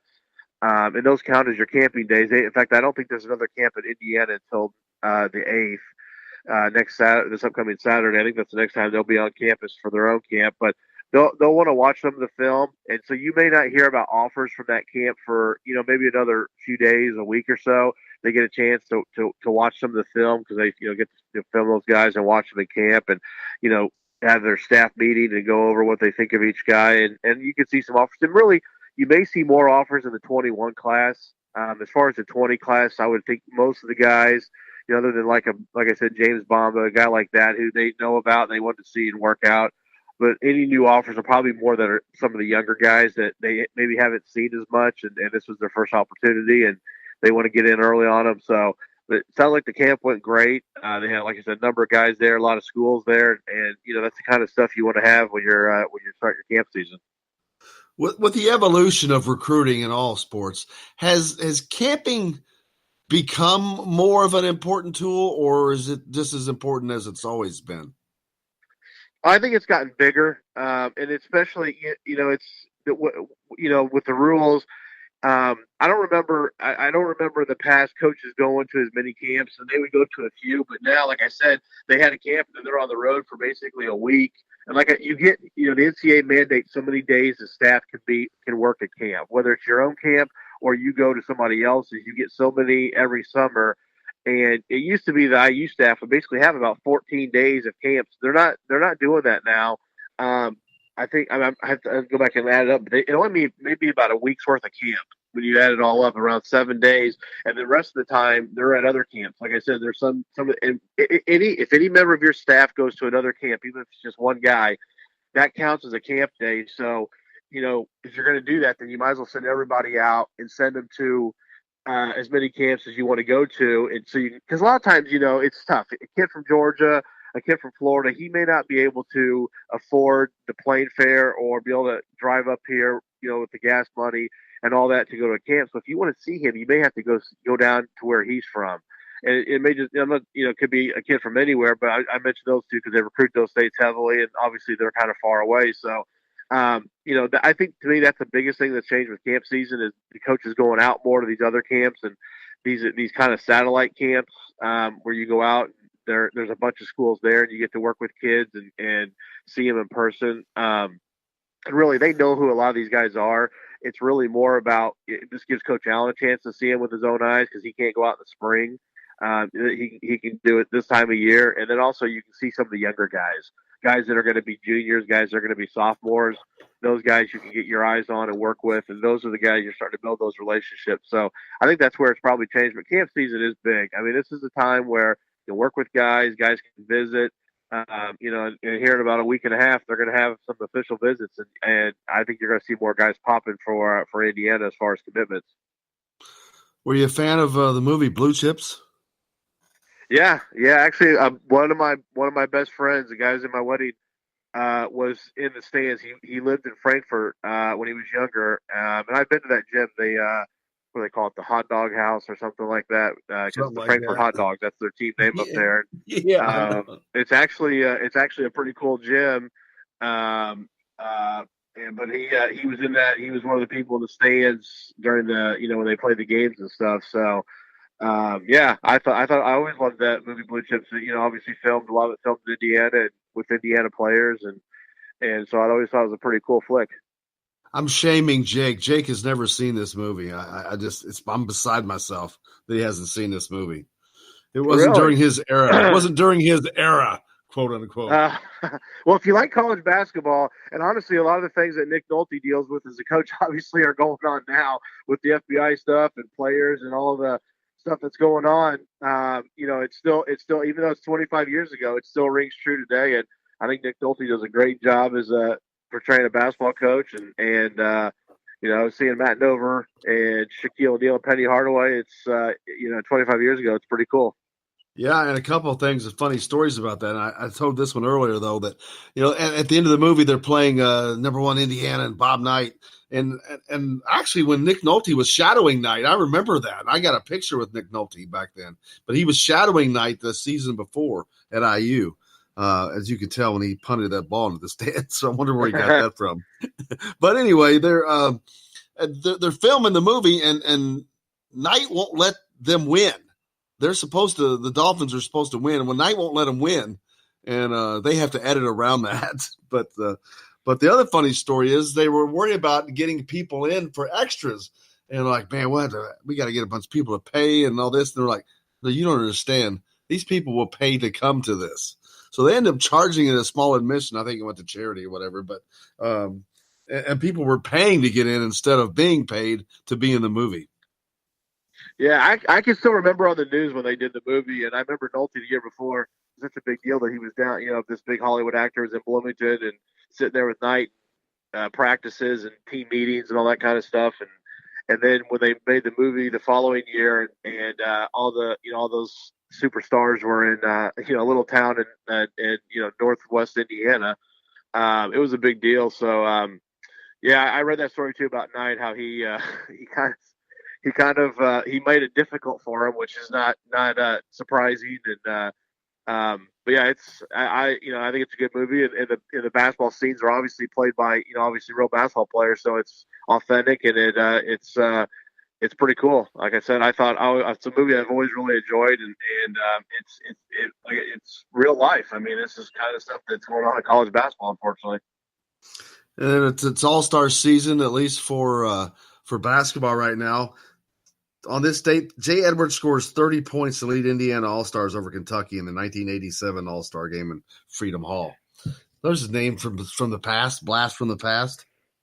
One of my favorite players, and this this could be debatable. I still think, arguably, at least in my lifetime, maybe the best scorer that I ever saw at Indiana. And I know Calvert Chaney scored a bunch of points, but Jay Edwards was phenomenal. I mean, that guy was so smooth, great jump shot, just had a knack for scoring, and was such a terrific player. And really would have been interesting to see if he would have played 4 years, how many points he would have scored, because I think he might be the Big Ten all-time leading scorer if he would have played 4 years, because he was such a terrific player, and obviously he had some issues off the court and all that, and made some poor decisions, but man, could he play basketball. I could not disagree with you. I agree with you so much. I did a thing a while back where I was talking about the top three-point shooters of all time in Indiana. And I'm like, there's no way you don't have him in there. He shot 53% one season, and he only had it for 2. He was only there for 2 years. He averaged 48% over 2 years from 3-point shooting, and he could score the ball. So yeah, I was there when Indiana got beat by Illinois, I should say. As a student, I was there. But him, Pat Graham, Steve Alford, I mean, but the thing that made Jay Edwards different, like you said, he can score, man. He could just do so many different things. Yeah, he was good. And in 2 years, I don't know if there's a guy who made more big shots in the 2-year period than Jay Edwards. I mean, in that Illinois game you talked about, he hit a big shot. And obviously, Nick Anderson hit basically almost a half-court heave. But, Edwards hit a bunch of shots at the end of games, big shots. And, yeah, he was terrific. He was, when I was younger, when I played, I wore number 3 because Jay Edwards was my favorite player. Awesome. What's coming up next camp-wise for Indiana? They got camps, like I said, starting up this weekend. They'll have some team camps, I think some 7-on-7 stuff, which is kind of become like the football version of AAU. You'll have these 7-on-7 teams travel around, and it's not as big as AAU, as the grassroots stuff in basketball, but it's kind of the similar deal where you have guys from different schools who are on a 7-on-7 team. And basically 7-on-7 is, you have a quarterback and some receivers, and there's no linemen, there's no tackling. But you go out and you have 7-on-7, you go against each other. It's almost like a pickup game. And so they'll have that teams coming in for that, players coming in for that. And it's obviously it's not real football, but you get a sense of quarterbacks and receivers and DBs, and what guys can do and how they move and that kind of stuff. And you'll have team camps. So they'll have some schools here in state coming in for those team camps, and there should be some of the some good players. And you also have guys who'll just come in for one-day camps. They won't be affiliated with 7-on-7 or teams, but they'll be coming in for some one-day camps to work out and stuff like that. So names should start to filter out here in the next few days, and as soon as I hear some of those, I'll put them up on our site. He's got his own walk-up music. His name's Matt Weaver from Pigs.com. That's where you can find him. Make sure you check it out. Complete coverage of Indiana football and much more there, of course. Matt, thanks a lot, brother. I appreciate you. Thanks, guys. Take care. Have a great week. You betcha. Matt Weaver from Pigs.com joining us. We got more coming up here on Indiana Sports Beat. Erwin Van Bennekom, Indiana's new women's soccer coach, trying to instill some new culture on that side of the ball for Indiana. When we're coming back from the Golf Club at Eagle Point Studios, Indiana Sports Beat, back with more right after this.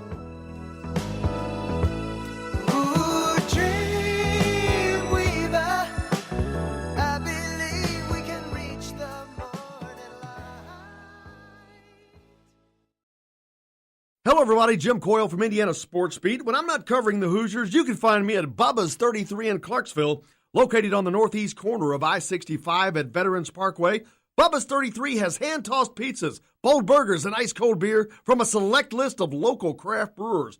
An incredible food selection, all made fresh daily. Whether you're meeting the team for that post-win meal in the family dining area or meeting friends for happy hour to watch the game on one of Bubba's 50 TVs, Bubba's 33 in Clarksville. Pizza, burgers, beer. We all want a winning smile for those championship photos, and that's exactly what you will get at Reynolds Family Dentistry in Sellersburg. Reynolds Family Dentistry has been serving the dental needs of Hoosier families for over 30 years. Let Doctors Roger and Jay Reynolds take care of your family. Just off of I-65 at 809 South Indiana Avenue in Sellersburg. Call 812-246-3368. That's Reynolds Family Dentistry, 812-246-3368.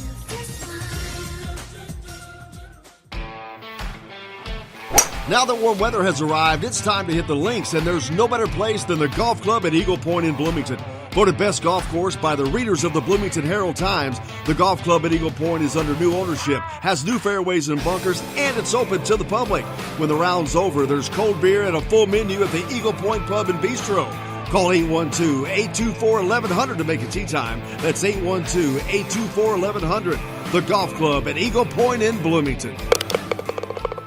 This is AJ Moye. This is Dan Dockett. Hey, this is Michael Lewis, former Indiana basketball player. This is Indiana football coach Tom Allen. This is Jim Coyle with the Indiana Sports Beat. You can always like and follow us on Facebook. Always follow the show rebroadcast on iTunes, Google Play, iHeartRadio, Spotify. TheDailyHoosier.com is a great place to sign up for each and every day, or, of course, on 97.7 The Ref in Evansville. For the best recycling and waste removal service, turn to the area's leader, Sweetland Waste Removal and Recycling, a homegrown company serving southern Indiana since 1995. Sweetland Waste Removal and Recycling serves Floyd, Clark, Harrison, and Washington counties. For excellent service and peace of mind, call Sweetland Waste Removal and Recycling today at 812-944-5642. That's 812-944-5642. Keep life sweet with Sweetland Waste Removal and Recycling. All across the country, people are coming together to speed up what we can learn about health. The All of Us Research Program is calling on 1 million people to join us as we try to change the future of health. For your family, for future generations, for all of us. Visit joinallofus.org and find out how you can become 1 in a million. All right, crew, let's get her dug. Honey, want to give me a hand? I'm planting that tree, remember? No matter how large or small your digging project may be, no matter how urban or rural, you must always call 811 before any digging project. 811 is our national one-call number, alerting your local utility companies to come out and mark any lines they have near your dig site. You must call 811 at least 2 to 3 business days before any digging project, so you can avoid hitting our essential buried utilities. This includes natural gas and petroleum pipelines, electric, communication cables, and water and sewer lines. So before you do this or this, make sure you do this. For digging projects big or small, make the call to 811. Brought to you by Common Ground Alliance. You're on the line with Jamal Meeks, former Indiana Hoosier, number 23, 1992. And I'm on the beat with Jim Coyle. Today's guest is brought to you by Bubba's 33 in Clarksville, with hand-tossed pizzas, bold burgers, and ice-cold beer. Pizza, burgers, beer. Bubba's 33 in Clarksville.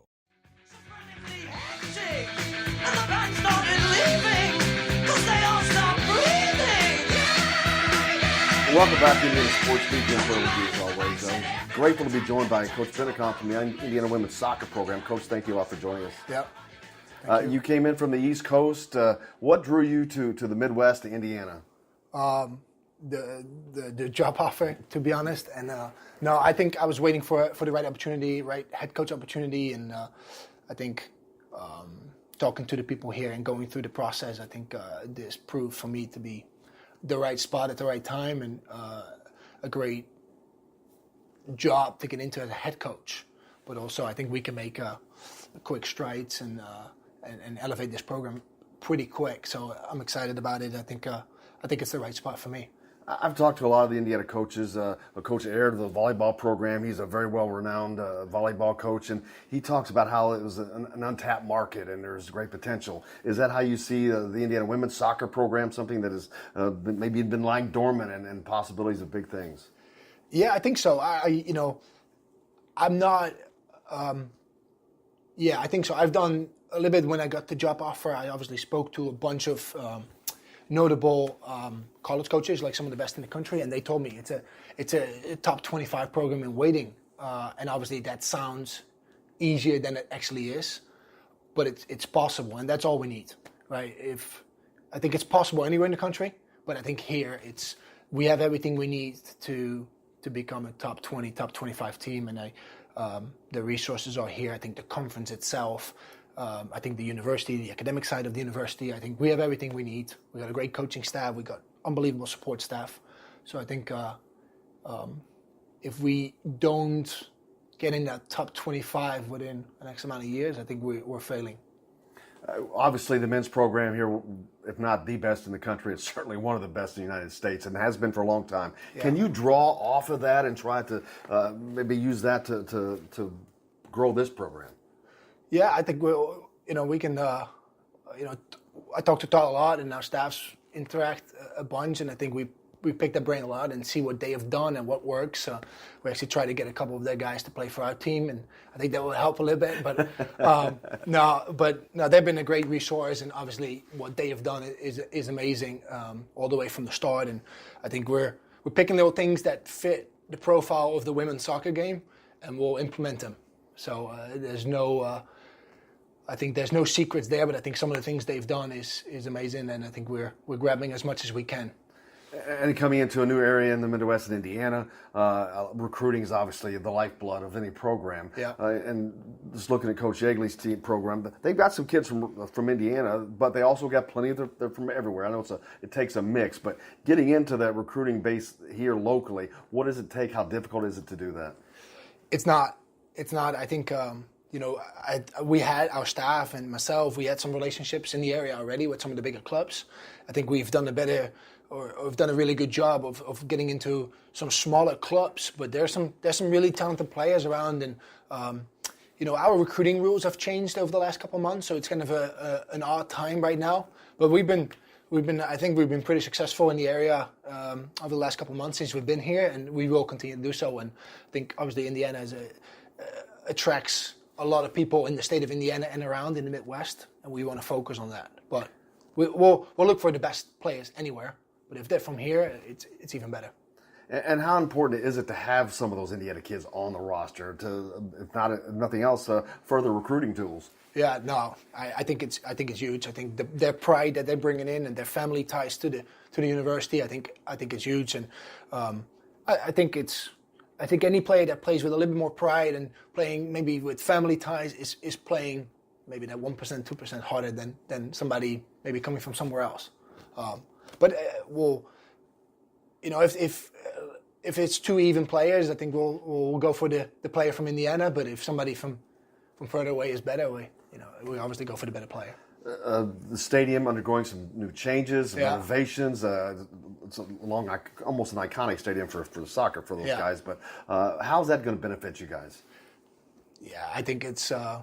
We had a meeting about it yesterday, and I saw some of the mock-ups and the drafts, and it's going to be amazing. It's unbelievable. I think the detail that goes into the actual facilities, and I think the best thing about it is that the actual stadium is staying intact. Like the culture and the history of the stadium stays intact. It's just some of the facilities for our student athletes and from our staffs is going to get a huge upgrade. So to anybody that's been involved in getting this done, obviously we cannot take any our staff, and because we're brand new, and I think Todd's staff and Todd especially, and the people that are involved and have donated a chunk of money. Thank you so much, because we're, obviously part of me taking this job is also based on what's happening. So thank you for everybody that's helped out with this. You guys just had your 2019 schedule released. Yeah. What are some of the things that jumps off there at you that you're looking forward to, challenges and things like that? Yeah, we're starting with a really easy game away at Carolina, which They don't play any soccer down there. No, that's So I think the thought process there was to kind of show, hey, this is where we want to go. They're opening up their stadium. They were expecting 7,000, 8,000 people. So it would be for our team and our staff and everybody to be like, hey, this is an eye opener, and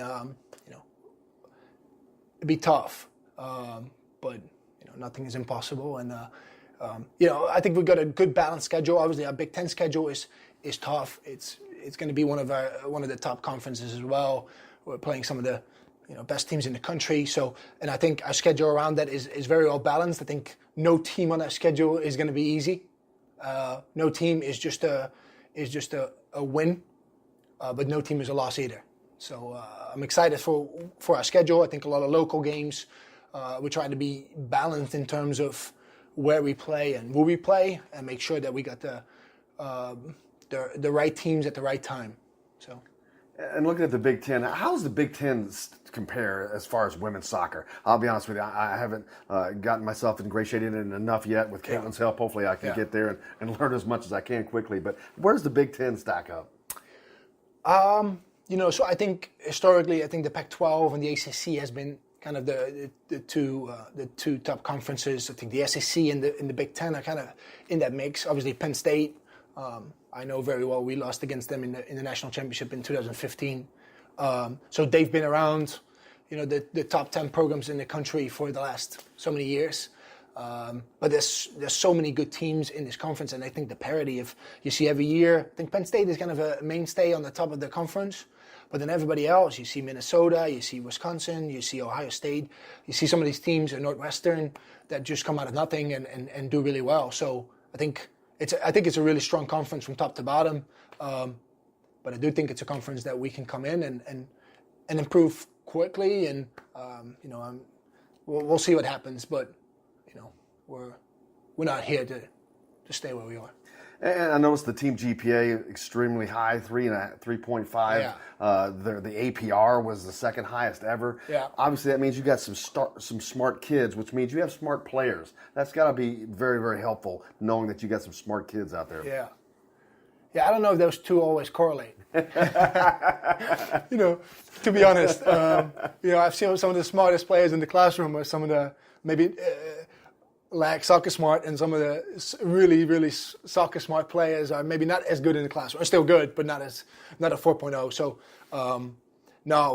they've done amazing in the classroom, and again, we don't take any credit for that, because obviously all the players that are on the roster, all the student athletes are from the former staff, and they've done amazing in the classroom. So we want to keep it that way. Also, you mentioned earlier, I think we talked about you came over from Duke, but I can tell by the accent you're not from Southern Indiana. So, what's your background overall? So I'm Dutch. I came to the U.S. 14 years ago now, straight out of college, and I've been here ever since. I was coming for like a couple weeks initially, and that turned into 14 years. And obviously, the European influence, the soccer is just gigantic over there. Yeah. So it's something that's you've grown up with, and it has grown immensely in the United States. Yeah. I know when I grew up, it was not a thing. Right. But I have a daughter who plays, and it has become a thing for me. Yeah. How has that been, coming to a place where it's still growing? When I first came to the United States, I started coaching some boys teams, and they weren't very good. And I coached boys teams back home, and they were some of the top players in the country. So I came here, and then I started coaching a girls team, and they were good, because obviously America has been ahead in other countries are catching up on the women's side now. But it used to be that I came here, and girls soccer is like, they worked hard, they were good players, they were talented, athletic. So I really enjoyed it, and that's kind of how I grew into it. So I've always been used to American women's girls players being top in the world. So I've never seen anything different. Now, like for example, in Holland, women's soccer is kind of catching up. Since I've left, women's soccer in Holland went from non-existing to European champions. So that it's kind of gone the other way, and then obviously men's soccer here has grown tremendously. Very interesting. What are some of your goals that you've got set up? I mean, you just got here. I mean, you're fresh, you're new. We're in your office. There's not a stick of anything on the walls. That means somebody that's busy. Yeah. So what are the goals that you've got set? We want to win the next game. So that's going to be our main goal, win the next game. So and if you lose one, you'll try to win the next one again. But ultimately, like every team in the country, we want to win the national championship. It's like people may think we're crazy or I'm crazy, but everybody's playing for the same thing. A Big Ten trophies and a league championship, great. Obviously, unbelievable thing to do. But everybody's playing for the same thing. So if that's not our goal for the future or for whatever amount of years, then we're doing something wrong. So, but win the next game is our motto, and if we win every single next game, we'll do okay. Being new here, one of the first things you have to do is get acclimated and meet your players, or you see what you have, what's on your roster, and all that. What's that been like? Who are some of the people that have stood out, players and people you're expecting good things from?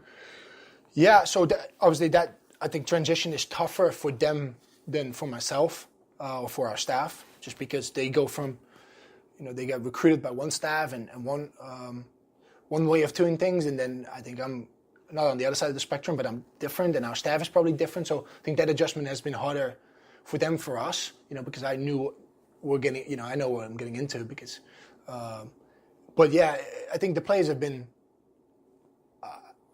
very welcoming. I think they've done well with the change. I think they've gone about it the right way. I think there's been some tough conversations here and there, just because we need to change things. So, but they've worked extremely hard and again done very well in the classroom, and I think they really stepped up. And even throughout the spring, we've made huge strides, and we've got some young players that really done well. We got some older players that I think done really well, and we're looking for them over the summer to continue to improve and come in and help. And with the incoming class that's coming in, I think we can make another step of what we had in the spring and continue to get better. And you talk about change, and one of the big buzzwords that everybody always uses is culture. Yeah. What is it going to take? What do you have to do? What have you seen that you need to do to change and build your own culture here? Yeah. You said it right. I think it's a buzzword. It's something, to me, culture is something that's been done and continue that gets done. Like what our men's program has, new players come in and they get taught this is how we do things. We don't have any of that. So we're trying to. The biggest thing for me is and for our staff is training with a purpose, right? And I want to make everybody feel you're coming to this program. You have to have some influence and you have to have some benefit to the program, whether it's in the classroom or on the field, hopefully both. And you can't just come and be part of it and wear the badge and that's it. You have to add something. And like anything with training or anything in the classroom, if you do the same thing all over, you stay the same. So I think going to training with a purpose to get better, and every day you get to the field and we're trying to get better. That's the thing. And the way we go about it, within the values of the university and with respect for each other and with honesty and some tough love, and I think that's the way we want to go about it. And we'll let our teams develop the culture and kind of what we do based on our values and our principles and our goals. But I think the team is going to fill in the details of that. But hard work and kind of take pride in what we do. And it's obviously not a job, but you're responsible every day to show up and get better. It's not just showing up and just go through it. That's not enough. Obviously, being new, you've got a ton of things to do when you're new. You have lots of things to change and all that. But it's spring, summer's out. It's camping season. Everybody's having camps, football, basketball. You see it everywhere, of course. And it's something that can be used as a recruiting tool and to get to know the lay of the land as well. You guys have anything planned coming up? Yeah, we've had a bunch of ID camps. We have two camps at the end of July. One youth camp and then another ID camp. That ID camp is on July 27th. So yeah, we've done it. We're going to spend most of the summer actually recruiting. So it's I think we're slowly trying to establish our camps a little bit more so we can do the right job and build a little bit of a market for it. But camps in the way we recruit is huge. It's been beneficial to us, and then obviously the camp in July. Hopefully we get another set of good players. You've recruited as an assistant coach, now recruiting as a head coach to a Power 5 school. Yeah. Is there any changes? Do you do anything different as a head coach from a recruiting standpoint? Or now I'm the one, giving out the money. That's the only difference. To the people to travel, you mean? Yeah, exactly. So No, it's the same thing. It's obviously Duke is completely different to Indiana in terms of what kind of school and where it is located. But we're trying to get the best of the best players and student athletes, and nothing's changed. We're trying to get good people that work hard and are in it for the right reason. So I think nothing there has changed in what we're looking for. It's just a different area of the country. Coach Benamont, good to come. I can't thank you enough for joining us. Yeah, thank you so much. Appreciate you. Yeah. Coach Erwin van Bennekom joining us, the new women's soccer coach. We appreciate that, him taking his time to sit down and talk with us. You know, something that disappointed me, I forgot to talk when I was talking with Matt Weaver earlier. Daggone it, I forgot to bring up Antwaan Randle El. I can't believe you let me do that, Jake. Slipped my mind because I meant to talk about that with him. But tonight is Indiana All-Stars, juniors and seniors tangling up in Newcastle. Be a great opportunity for you to see Trace Jackson Davis and Armaan Franklin, who are heading to Indiana, and several on the junior side that either already have offers from Indiana, Trey Galloway, Anthony Leal, or have been drawing a lot of interest. Nigel Pack's on that team. I'm not sure if Trey Kaufman's playing. He played when the juniors played each other the other night. But I'm not sure. But there's a ton of both sides. You know, you got, like I said, Trace Jackson Davis, Armaan Franklin, in addition to a lot of offers that have been made. A lot of players that, even though they haven't received an offer yet, they're still getting a lot of interest, not only from Indiana, but from a lot of other teams. I remember last year was this junior game was my introduction to DeJuan Jones. Became a big fan. Hate that he's off to Ohio State, but there's an opportunity to see plenty of good players.